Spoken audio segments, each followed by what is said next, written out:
SM Square Credit Services Private Limited నేరుగా కస్టమర్లకు finance చేసే సౌకర్యాన్ని రిజర్వ్ బ్యాంకు కల్పించడం చాలా ఆనందంగా ఉందని సంస్థ మేనేజింగ్ డైరెక్టర్లు దిలీప్ కుమార్ అల్లూరి, అవంతి అల్లూరిలు ఆనందం వ్యక్తం చేశారు.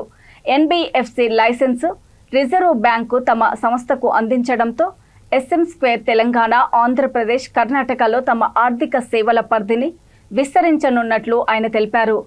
ఆర్థిక చేరిక మరియు నియంత్రణ సమ్మతి పట్ల సంస్థ యొక్క నిబద్ధతను దృష్టిలో పెట్టుకొని reserve bank of India NBFC లైసెన్సును SM Square సంస్థకు అందజేసిందని వారు స్పష్టం చేశారు. సంవత్సరానికి 250 కోట్ల లావాదేవీలు జరుపుతున్నట్లు, మరో 3 ఏళ్లలో 500 కోట్ల టార్గెట్ను నిర్దేశించుకున్నట్లు వారు స్పష్టం చేశారు. తమ సంస్థలో ముఖ్యంగా యువకులకు అధిక ప్రాధాన్యత ఇస్తున్నట్లు తెలియజేశారు. మేము ఈ స్థాయికి ఎదగడానికి అన్ని విధాలుగా సహాయ సహకారాలు అందించిన కస్టమర్లకు, ఉద్యోగులకు అభినందనలు తెలియజేశారు.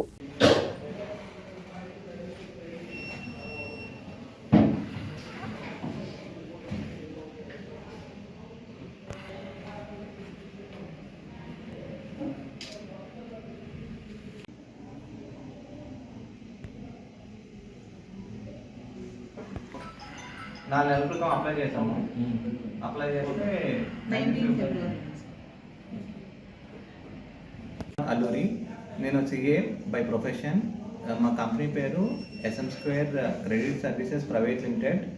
నేను ఈ కంపెనీకి డైరెక్టర్ని. SM Square అనేది పద్మసాయి ఫైనాన్స్ ప్రైవేట్ లిమిటెడ్కి సబ్సిడరీ. పద్మసాయి అనేది 26 సంవత్సరాలుగా ఆంధ్ర, తెలంగాణలో దిగ్విజయంగా ఫైనాన్స్ సౌకర్యం కల్పిస్తూ ఉంది కస్టమర్స్కి.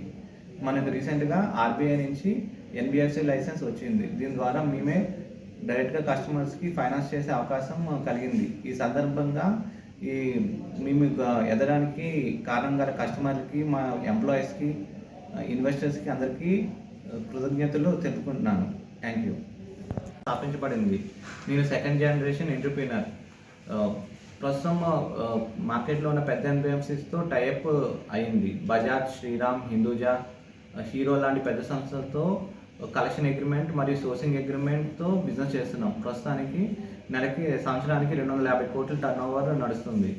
ఇప్పుడు లైసెన్స్ రావడం వల్ల మేమే డైరెక్ట్ కస్టమర్కి ఫైనాన్స్ సౌకర్యం ఇవ్వగలము. నెక్స్ట్ 3 సంవత్సరాల్లో 500 కోట్ల టర్నోవర్ సాధించగలమని ఆశిస్తున్నాము. మేము అక్టోబర్లో RBIని అప్రోచ్ అయ్యాము లైసెన్స్ ఇవ్వమని. 4 నెలల తర్వాత 19 ఫిబ్రవరి 2024న మాకు లైసెన్స్ ఇవ్వడం జరిగింది. ఇక్కడ లోకల్ RBI హైదరాబాద్ నుంచి మాకు లైసెన్స్ ఇష్యూ అయింది. మేము ప్రజల నుంచి డిపాజిట్స్ తీసుకోకుండా డైరెక్ట్గా మా సొంత డబ్బులతో ఫైనాన్స్ చేయడానికి అవకాశం కల్పించారు.